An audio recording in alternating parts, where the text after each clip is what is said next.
What is up, my brothers and sisters, my agents of respect? It's your boy TreJuanJohnson back with another episode of the No Disrespect But podcast. Um, Before we get started, just want to say Happy New Year to everybody, and I'm glad you guys know this is the first show of the new year. We're excited about that, and look, make sure if you're new here, make sure to like and subscribe to the channel. You're always free to comment. We just want to keep those comments respectful, all right? And again, if you want to support yours truly, your favorite podcaster, the link to do so is in the text or in the episode description, as well as my Cash App. And I ain't been getting no Cash App, so damn, thought y'all loved me, but it's all good. It don't pay the bills. It's just a kind gesture. But look, speaking of kind gestures, man, I think the Saints timeline has been anything less than kind when it comes to this head coach search. I think a lot of us are anxious and trying to figure out, okay, what's going on? Who's going to be the guy lead the charge for us? And with that comes maybe some slight overreactions and maybe even some slight underreactions. And I kind of want to talk about that a little bit today. And let's just kind of talk about it. The Saints, they fired head coach Dennis Allen midway through the year. It was the first time, I think, in a long, probably since Ditka, that we had fired a coach in season. And it was something that had to happen. The bleeding just would not stop for the Saints. They had gone through a 7-game losing streak and then ended up losing to the Carolina Panthers of all teams, who, by the end of the year, we saw they had gotten much better with the new and improved Bryce Young. But that was just too much. After that Panthers loss, we moved off from DA, hired or promoted Coach Darren Rizzi, who was our special teams coach, promoted him to our interim head coach position. And we'll talk a little bit about his record and his time, but he did what he had to do, and season's over. There were no playoffs, still killed and riddled by injuries. And now it's time to start looking for our next guy. And so the Saints happened to put out a list of guys. Um, and some you could tell were just guys we're bringing in. And some guys, I think you start to see that, okay, we might be cooking with some grease here. There's some moxie here. There's some guys that might be some good leaders, first time head coach opportunities, have a history. Some of them, being offensive guys, having dealt with some young quarterbacks. To be quite frank, some young mobile quarterbacks and that development and what that looked like. And so you got a little excited. At least I, as a Saints fan, got excited because at the very least, to me, it showed that we were considering a new light, and a new regime, and some new ideas and thought process of how to build a roster, how to evaluate the quarterback position and develop it. And of course, you have guys like Darren Rizzi, who's been a part of our team for a while. You have Aaron Glenn, who once played here, but also was our DB coach for a number of years before becoming the defensive coordinator for the Detroit Lions and being a fantastic defensive coordinator at that. And of course, you got Joe Brady, who was here as an offensive assistant, ended up stealing Sean Payton's playbook, goes to LSU for a year. 2019 LSU team, one of the best teams, college teams of all time, arguably the best of all time, even though I'll still rock with uh, the Miami Hurricanes for that honor. But you can't say that, when you look at the history books and the record books, that LSU isn't one of those teams that you have to talk about when you talk about the game of college football, that 2019 team. And so he was a big part of that. Goes on to Carolina. We'll talk a little bit about how that ended, and then has a little hiatus, ends up with the Buffalo Bills and Josh Allen. So those are guys who, from the continuity standpoint, really stand out. And I kind of had them written down later, but I actually want to start with them because they are the guys, but that in a way have experience with our organization, the front office, the execs, the ownership. We're familiar with 3 of these candidates very intimately in a way, and I guess you can say 4 if you want to count Mike McCarthy, but he hasn't been a part of our organization for 20 years, so I wouldn't count that. But let's start with Darren Rizzi. And for me, look, I love Coach Riz. He definitely brought an energy. When he became the interim head coach in his opening presser, he said, "Guess what? We're going to have fun. You're not going to see this team quit. We're going to try to give you a good product, and hey, we want to try to win games. That's what we're here to do. And we want to make this city proud." And look, we went 3-5, and was everything pretty? No, but I can definitely say I enjoyed his 8 games more than I enjoyed Dennis Allen's 9 games this year, where it just felt lethargic and felt like there was no hope for what we were going to be. And granted, a good bit of Coach Rizzi's regime and it being exciting was that Spencer Rattler got a lot of starts in that tenure, in that 8 game swing. Now, we didn't win any of those starts, so you might say, "Hey, Trey, why are you excited? You didn't win." But there was an exciting brand of football, to say the least. And you felt a little bit better about, okay, you're seeing some guys for the future. You saw Kendra Miller before he got hurt again, show some flashes. We even got to see some of our young receivers, um, kind of show out, with the absence of Chris Olave and Rashid Shaheed. We saw Foster Moreau kind of become that go-to guy for Spencer Rattler in his starts. And it was just kind of cool. We saw some young guys on defense, especially Kool-Aid McKinstry after the Marshawn Lattimore trade, and being having a chance to start and being kind of that who's going to be that cornerback one now, and rising up to the challenge. Didn't always have his best games, but definitely showed some promise. So I will at least say that Darren Rizzi, that Coach Riz did not lie about at least the fun we would have.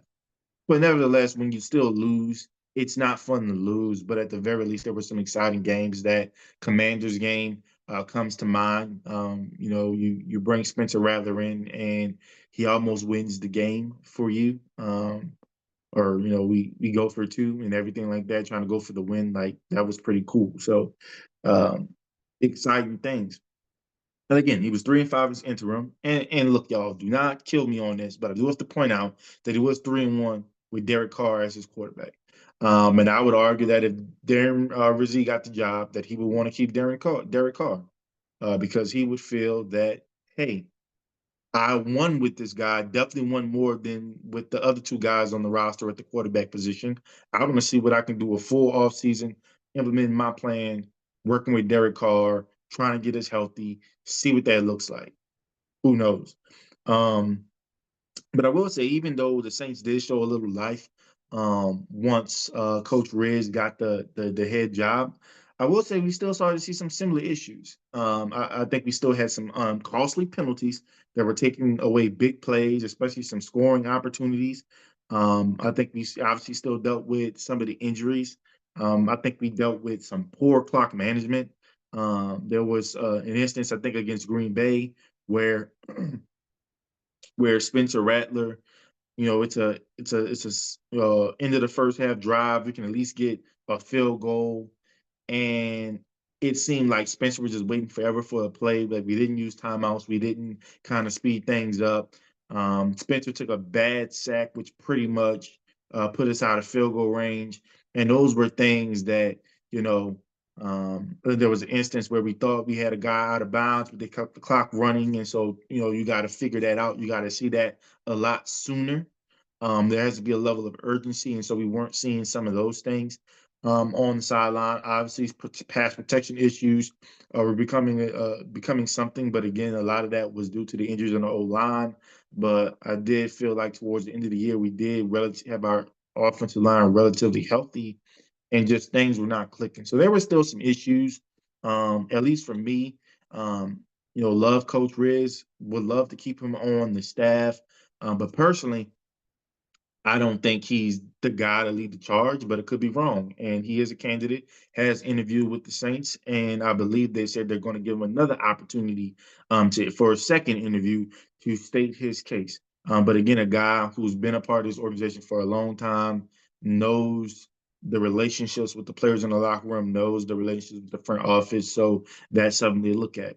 Now let's talk about Joe Brady. Young guy, I think 35 years old. Again, is currently the offensive coordinator for the Bills. And if you pay attention to the NFL news at all, Josh Allen again is in the MVP conversation, and some are crediting his reduction in turnovers to the development and coaching structure of Joe Brady. Although, in my opinion, I feel that Buffalo went from being one of the league high passing teams for over the past few years. Shout out to Ken Dorsey for his system, but also they, you know, wanted to commit to the run a little bit more, and not just with James Cook, but with the quarterback, Josh Allen, and utilizing his athletic ability. And so I think being able to use those tools and kind of prevent Josh from having to put the ball in the air as much as he did over the past few years. Again, you don't have that Stephon Diggs, that guy that true wide receiver one that almost demands those targets. You didn't really have that this year, and so I think that played a role in Josh kind of taking care of the ball and them not putting the ball up in the air as much and kind of trying to commit to the run game. But again, Joe has a little bit of say a little bit of experience, but he has experience. Not only was he the offensive assistant for the Saints, like I mentioned earlier. He was the passing game coordinator, wide receiver coach for LSU, one of the best teams ever. Um, but you know, and I was talking to somebody about this on the timeline. When you look at the guys that were successful that season, when you look at Joe Burrow, when you look at Justin Jefferson, when you look at Jamar Chase, those guys were able to maintain that eliteness and that excellence at the next level. And we haven't necessarily seen that with Joe Brady. Yes, I'm talking about, we like Trey. Well, his quarterback now was the MVP candidate. Well, yeah, his quarterback was the MVP candidate last year and the year before that because Josh Allen is just that good. And for me personally, I worry about Joe Brady being a guy that um, doesn't truly develop. He just maximizes or he takes advantage of elite talent at premium positions, which the Saints do not have yet. Now, could it be a situation where you hire this guy and you say, okay, we're going to get him the elite talent at quarterback. We're going to build a structure around him. You can definitely do that. But being that this will be his first time as a head coach, we still have no experience with him, or we have no knowledge or some visibility of him being able to elevate a roster in that way. And a lot of my reservations, right, come from his tenure with the Panthers. He was the offensive coordinator for 2 years. Obviously, got that gig after his success at LSU and what he was able to implement with Sean Payton's offense at the collegiate level. He comes into the division. There was a lot of animosity around that. And what happens? In his 2 years, 21st in total offense, 30th in total offense the very next year. And some of it, right, is injuries, Christian McCaffrey, but you saw a Teddy Bridgewater who regressed under Joe when he looked really, really good under Sean Payton, so much so that he got that large contract with Carolina, but they weren't able to recreate that magic. And I just kind of felt like Joe didn't always, in that time, didn't always put his best players in the best positions to be successful. And you want to see that. And one could argue he's grown because of what he's done with Josh Allen and saying, hey, yes, you're an elite talent, but there are certain things that we don't necessarily need you to do to win um, in terms of the passing game. Yes, we're going to pass the ball, but we want to make people respect that. But there's a level of we have to utilize the run a little bit more and utilize your athleticism. And that's a good thing. It's worked for them. I think Josh Allen is leading quarterbacks in rushing touchdowns. And again, you got to give and take because Josh Allen's health, is this a model that is sustainable? Him not being more of that pocket passer and being a timely runner and actually trying to utilize him in that game. What does that do for his body? He's a big guy, so he can take a lot of punishment, but is this the best case scenario for his development going forward? Because we know in the playoffs, you're going to have to win from the pocket at certain points to win the championship. And so I think Josh Allen has proven that he can do that in the playoffs. They didn't have to do that. They really didn't have to do it against Denver. But will we see them do it and open it up against the Ravens? Because I think they're going to have to if they're going to win that game. So have my reservations about Joe Brady, but again, a young guy, a guy that, hey, if you're wanting to give a chance to and giving a chance to a young guy who has experience within your building and you feel you can grow, continue to grow together, Joe Brady's not a bad option there, right? And then another guy from the continuity standpoint is Aaron Glenn, and some would say that he is the leading candidate. It's we want him now. It's about does he want us? And obviously he's the high on the Jets priority list too. But he's currently the Lions defensive coordinator. Has led one of the top units in the NFL. And when we talk about a guy that's developed Detroit was a black hole when it came to their defensive unit. If you think about the Matthew Stafford years, and it was, hey, if you get this guy defense, they can probably do something. That just never happened. Matthew Stafford gets traded and does what he does with the Rams. But since Aaron Glenn has come on board as defensive coordinator, they have been one of the most stellar units in all of football. And when you think about it, oh yeah, they had some great guys. They had some, Aiden Hutchinson, a great talent at the edge position. He's a difference maker, but he's missed most of the season. And I think this year for me was really eye opening of how great of a coach and developer that Aaron Glenn really is. And just kind of talk about on the defensive side of the ball because that's his group right now, right? They had 12 players on injured reserve and still managed to be one of the top units. He's shown development on their roster. His safeties, 2 of the last 3 years, if I'm not mistaken, have led the league in interceptions. Kirby Joseph this year, and then last year, I believe it was Chauncey Gardner-Johnson, who was amongst the league leaders in interceptions. So he knows how to kind of maximize that turnover window, and allow us to, or allow his defense to go get the ball. You see ball, you get ball, and we love that mentality. Hell, Joe Woods has brought that mentality to the New Orleans Saints in terms of how they attack the ball. And so if Aaron Glenn were to come in with that same mentality, and we know our cornerbacks have that ability, you re-sign a Paulson Adebo, who has led the team in interceptions. I think he's still the team leader in interceptions, and he hasn't played in 9 or 10 weeks. So that's insane in itself. But again, Aaron Glenn has experience with our organization. He's a guy that they might be more comfortable growing with. Again, reports are saying he's probably the leading candidate for this position.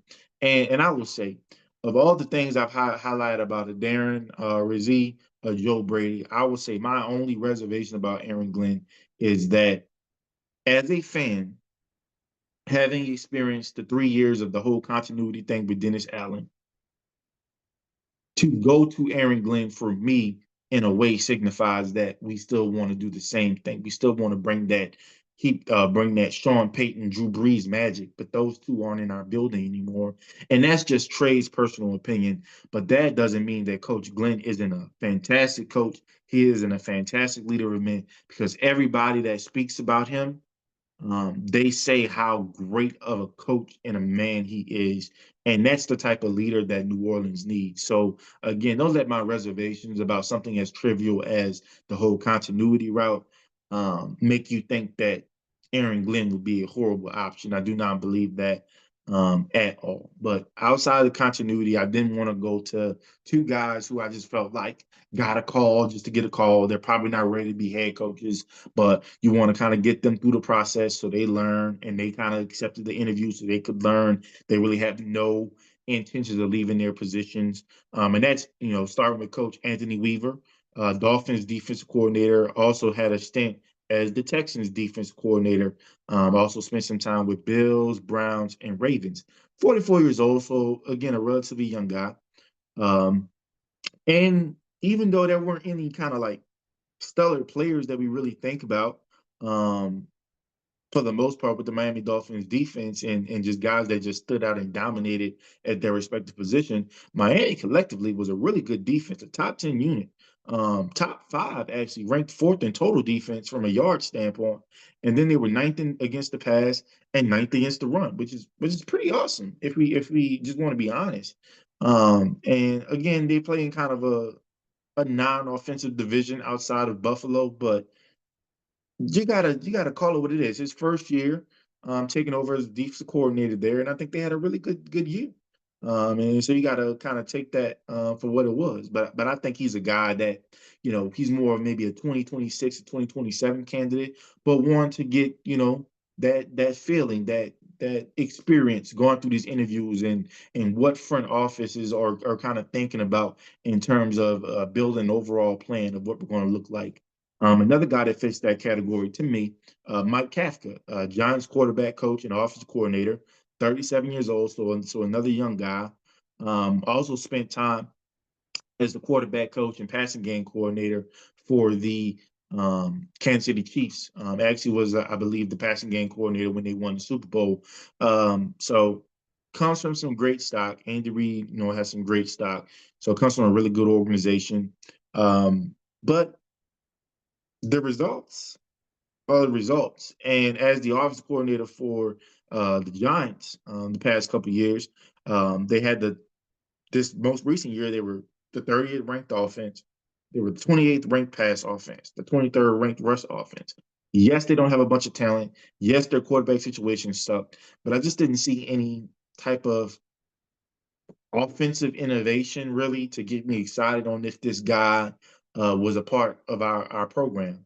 And so I just didn't get it. And honestly, I don't think the Saints truly felt like he could be a guy, but I think it helps to bring guys in who are still trying to learn, still trying to figure out the type of head coaches that they want to be and having that experience of going through this process. Because hey, these could be guys that we bring in as our coordinators or bring in as our position coaches and kind of building that relationship. But again, two guys, I'm not going to, put all my cards into.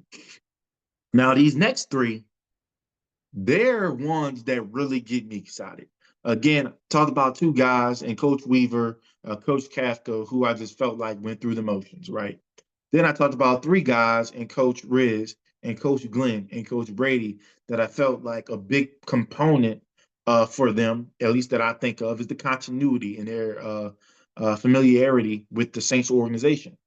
These three guys, and I guess one of the three again, and Mike McCarthy has experience with the Saints, but 20 years removed, I just kind of feel like that doesn't count.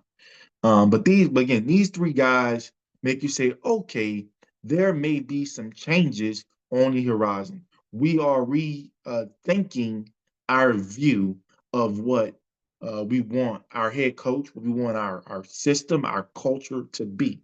And so I want to start with Coach Cliff Kingsbury, currently the offensive coordinator for the Washington Commanders, who have offensive rookie of the year, Jaden Daniels. Look, I'm gonna go ahead and say it. We all know the guy's winning the award, has been phenomenal, a phenomenal athlete. But I feel like Cliff has made the game easy for him. A lot of people were talking about, oh, the Commanders run a college offense, and maybe that's the case. But when you have a rookie quarterback, you want to install a system, right, that fits what he wants to do and what he's comfortable with right now, and then grow from there. And Cliff did something similar with Arizona with Kyler Murray. He was the head coach there for 4 seasons and took over Kyler Murray's rookie year, and Kyler wins rookie of the year his first year. The second year they go to the playoffs together. No, the second year they win. I think they up their win total by 3. Their third year together, they make it to the playoffs, and then obviously the fourth year, dealing with some injuries and everything like that, it just didn't pan out. And Coach Kingsbury was relieved of duties.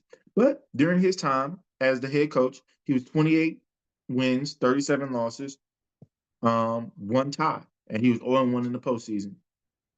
But a guy who is probably an offensive guru, you can say, comes from that college world, that just passing game that you love, and just kind of throw it all around the field, but kind of having a level of what would I say? I don't know the word I'm looking for, but composure almost to say, hey, we can run the ball too. And that reminds me of Coach Mike Lee saying these guys don't run the air raid offense; they run too much. And Cliff is one of his disciples of that air raid system and throwing the ball around. But at the same time, he's kind of innovated to say, hey, we're going to utilize the run a little bit more. And hell, Washington, the Commanders, they tied for the most points in a season in team history, and they were top three in total yards in their team's history for what they were able to do. And this is with a rookie quarterback. And this is with a team that doesn't have a great group of receivers outside of Terry McLaurin, doesn't have a even above average group of running backs collectively. Austin Eckler does what he does. B. Rob is doing what he's doing, kind of struggling a little bit, but they don't really have guys to write home about. The offensive line still shaky, and the way Cliff was able to kind of manipulate things and make the game easy for Jaden Daniels, who's already a great talent, right? But when you can make the game easy for the great talent that has the potential to be elite, oh, the sky's the limit. And so when you think about, oh my God, like if this guy's our coach and he has an opportunity to draft a quarterback or he has the opportunity to work with Spencer Rattler, what would that look like for our offense? What would it look like for the growth of the quarterback position? And what will it look like, when he brings guys in? I think we have a talented defense. I think we need someone to help put it together. I think we still need to get younger, but I feel like there's been um, a lack of development of these young guys. So who can Cliff bring in his Rolodex of experience in terms of his college days as well as his stint in the NFL to bring some high level and decent, well, really decent level staff members, I will say, to help develop some of these guys, especially the young guys on defense, because I feel from the offensive standpoint, Cliff has shown that he can develop the young guys on offense. And so who would he bring in? That's exciting to me. Another guy that's exciting to me, right, is Kellen Moore. We know him from his playing days at Boise State. Also played for the Cowboys for a number of years, ended up retiring and becomes their quarterback coach, and then ultimately becomes their offensive coordinator around the time that Dak Prescott starts to kind of ascend and kind of take the mantle of not just being the game manager for the Cowboys, but being their guy, being their quarterback. And he's currently the Eagles offensive coordinator, and he was the Los Angeles Chargers coordinator last year. So he's worked with three quarterbacks, Dak Prescott, Justin Herbert, and Jalen Hurts now, and he's done well for them. I felt like he helped. If you look at the numbers and the improvements, Dak improved in every passing statistic once Kellen took over as offense coordinator. Not to mention, and then Justin Herbert, he played well last year, but dealt with some injuries, and they didn't do well. Dealt with a coaching firing, so it was a little bit hard on them. And then the Eagles come in, and look, with the talent they have, it's a little easier to get some things done. But again, he tailor made the offense to where Jalen Hurts, who is, in my opinion, still their best player because he's the quarterback, where he's going to be most comfortable. And how can we take pressure off of him? And so one of the things that they did, when you look at the numbers, you're going to say, well, Trey, they are I think the 29th ranked passing offense in the league. Yes, but they also ranked almost dead last in passing attempts. And we know what Jalen Hurts is as a passer. He's not, a top tier passer, but he has definitely improved to be a starting caliber quarterback in this league. And last year, he dealt a lot with the inner or the turnover problem, and so much like Josh Allen, you kind of dial it back a little bit, but almost to the point of we want to actually cater to your strengths because we know you're best when we're running the ball well, when we're utilizing you in the run game. And hell, you got Saquon Barkley, got one of the best offensive lines in football. Let's utilize those guys. And so anybody that's going to try to make the game easier on the quarterback, and not necessarily in a way to handicap said quarterback, but just to make the game easier for him to be as successful as they can be, and the team can be as successful as they can be, I'm down with that. I mean, they're second in the league in rushing, if I'm not mistaken. That's something that you need to bring, especially if you're going to have a team with a young quarterback, whether that's Spencer Rattler or whether that's a quarterback they draft, like a Jalen Milroe or a Jackson Dart or Dylan Gabriel, whoever that guy may be. You want someone that has a history of coming in, developing guys, and making it easy for them. Also, I'm talking about starters here. He's done a great job with the backups. Cooper Rush in 22, I believe, which was Kellen's last year as the OC, 4-1 as a starter. There were conversations saying that, hey, Cooper might need to be the guy over Dak because they were done with him, and Dak wanted his money net type of thing. 4-1 as a starter. This year, I he made me believe Kenny Pickett and Tanner McKee could actually play in this league. And I think that says a lot about how he develops the guys in the room, not just the starter, but the guys in the room. And when you're thinking of when you're the Saints and you're still trying to figure out your quarterback position, you don't have an undisputed guy yet. You're going to need someone that can pour into everyone in that locker room and into that quarterback room to make them better. And Kellen has been around some really good organizations and gotten a great deal of experience. Working under Mike McCarthy, working under Brandon Staley, working under Nick Sirianni, and what comes with those connections. And I think he could bring in a really good staff around him, especially on the defensive side of the ball. Al Harris is the guy from a defensive coordinator standpoint that comes to mind that I would love to see in New Orleans if we made that move to Kellen Moore. Um, but a lot of that remains to be seen, okay? But again, 37 years old, I believe he plays to his quarterback strengths, and would be a guy that has a history of development, which would be good for us. Now, last but not least, Big Mike McCarthy, former Cowboys head coach. Um, he and the Cowboys parted ways, could not come to an agreement on the the, the length of a contract, and parted ways. Now he's open for business, interviewing with the Chicago Bears, and then going to interview with the Saints next week. Now, Mike, again, has some experience with the Saints, was our office coordinator from 2000, 2004, then went on to San Francisco for a year, and then went on to be the head coach of the Green Bay Packers for a number of years, and then obviously the past 5 years being the head coach of the Dallas Cowboys. Now, Mike McCarthy has proven that he can win in this league. Is a Super Bowl champion, 185 wins, 123 losses, two ties. I believe he was 49-35 with the Cowboys. Made the playoffs 3 years, 3 of the 5 years. The 2 years he didn't make it, Dak Prescott missed pretty much the season. The 3 years he did make it, those are three straight 12-win seasons.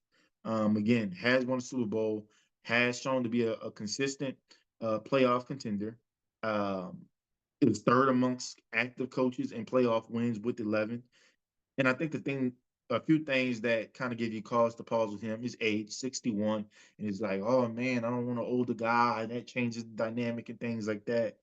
Um, and things kind of phased out in Green Bay and Dallas respectively. So you're cautious, you just want fresh. And I get that as a fan. But my closing point to y'all is we kind of get to the end of this is some of y'all doing a little bit too much, right? Um, and I really noticed this with the Mike McCarthy thing. Like oh God, no, that we can't hire him, that'd be bad, blah, blah, blah. The guy who you worship to death, Sean Payton and Mike McCarthy, have the same resume. Guys that have at least shown that, hey, we can win in this league. We won't win a Super Bowl every year. We're going to have some playoff blunders more times than not. But we can at least get you to the promised land and get you in the fight, and we can figure it out from there. And if, as a Saints fan, you're somebody that says, hey, I want to get back to winning, and I want to get back to winning now. I want it soon. We're in a weak division, so they say on paper, I want to be the NFC South champion. Well, Mike McCarthy is a guy that can get you that. Okay? But also at the same time, if you're saying, hey, I want longevity, I want a decade run again, and what that might be, well, he's not going to be able to give you that. He's 61 years old, maybe has maybe 5 or 6 really good years in him. That's not what you're going to get out of Mike McCarthy. And you can also be the person that says, hey, I do want to win, but I also want to grow. I want to get an opportunity with a young guy, see what that looks like, have them grow together. That's perfectly fine as well. But for the folks that's acting like this would be the worst hire in the world, or that the Saints are just a piss poor organization for even considering talking with Mike McCarthy, like, you guys have to relax. And this is why I say you guys have to relax. When you go on Twitter and all these things and you're saying these things about proven head coaches that have been successful in this league, it makes me think a little bit about um, earlier this year when we were going through the losing streak. Our general manager, Mickey Loomis, He's talking with Bobby Hebert, former Saints quarterback, Saints great, led us to the playoffs, all that good stuff.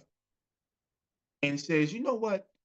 We almost have to look beyond the results. Not that we're losing games, but why are we losing games? What's going into that? Like, don't just look that you lost a lot of games. You gotta look beyond the results. And I recall when he said that, a large contingent of Who Dat Nation said, "What the hell is this guy on? What gum is he smacking? And is it crack?"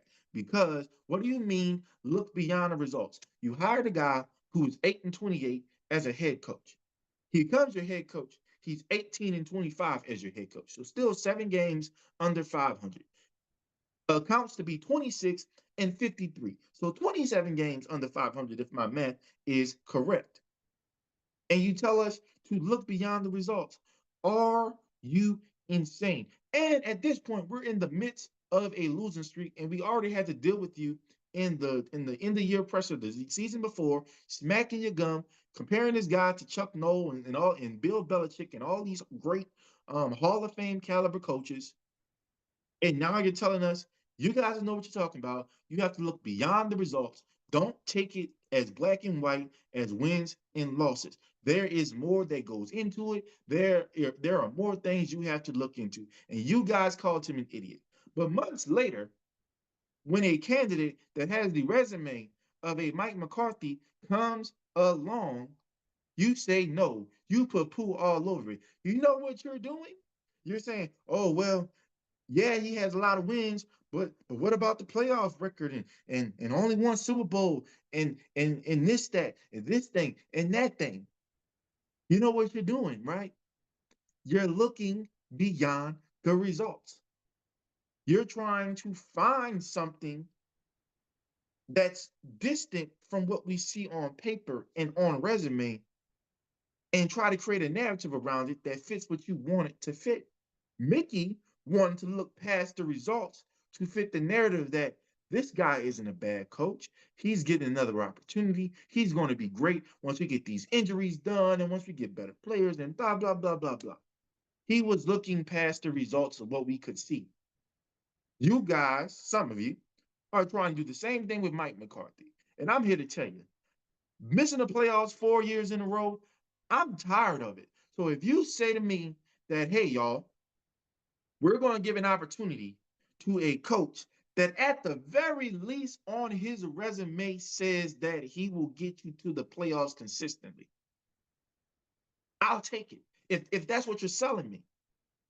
You tried to sell that to me with 8-28, and that this guy's taking over a team that's still built to win a division and compete for a championship, and that didn't happen. In 3 years, that didn't happen.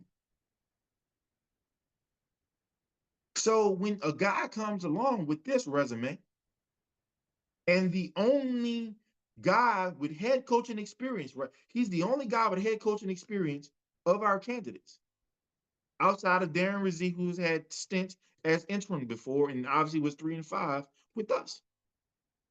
When you continue to poop over above average to good head coaches, you guys are going to get your worst nightmare. You're going to get Darren Rizzi as the head coach. You're going to get Derek Carr as your starting quarterback for the next 2 to 3 years. That's your future, because this organization has already shown that they pay attention to what their fan base talks about, right? And so if you're out on the new guys, if you're just like Aaron Glenn and Joe Brady, they've never done it before, and I don't know how they're going to do. Oh, and Cliff, he's 9 games under 500, and he didn't do so well when he was with Arizona. Which, by the way, if you can hire a guy that didn't even sniff the playoffs, I think you can hire a guy that at least made it once. But I digress. But maybe I don't want Cliff, or maybe I don't want Kellen, because yeah, he he's had some experience as an OC, but he's never been hired as a head coach yet. And I don't know if I want to be the one to hire him. And oh, Mike McCarthy, I mean, look what he's done at other stops. He was underwhelming in Green Bay. Outside of that Super Bowl, they had playoff loss after playoff loss after playoff loss. Oh, the Cowboys, 3 straight years, 12-5, and guess what? Bottomed out. They didn't win a Super Bowl. We can't have that type of guy here. They're going to give you the best of both worlds. They're going to give you a guy that understands the organization. They're going to give you a guy that brought some energy. They're going to give you a guy that, in their case, had a winning record with the starting quarterback. And that's going to be your head coach if y'all don't get your damn minds together.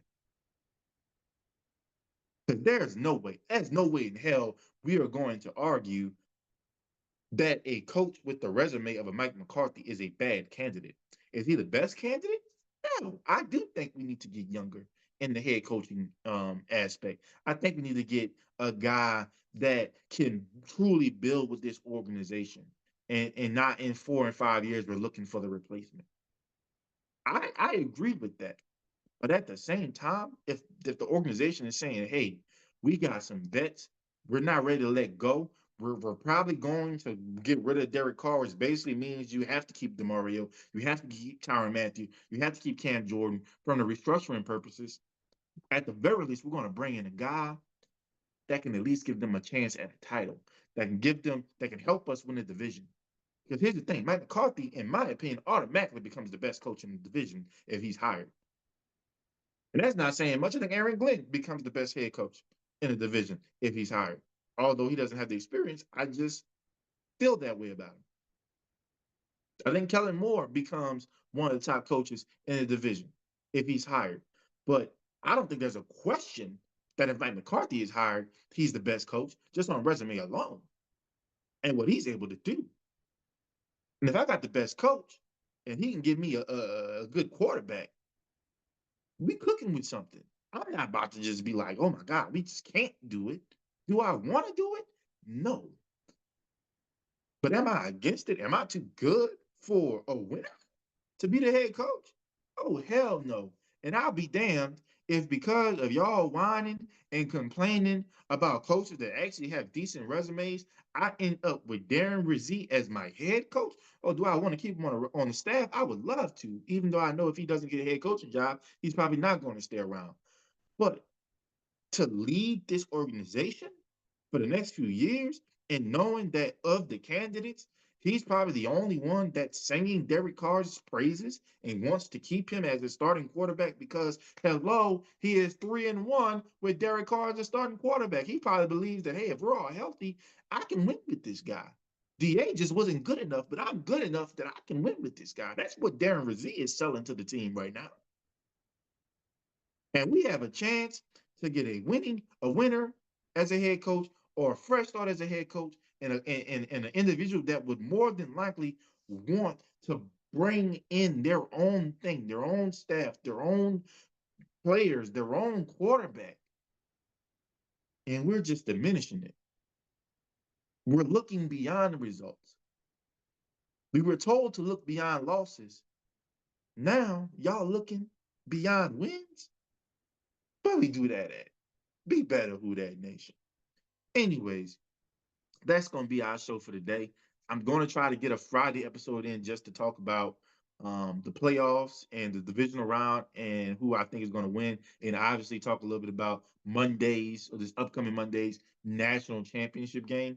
But other than that, um, we're going to kind of keep that quick and short. So we're going to try to do some Friday episodes here in there.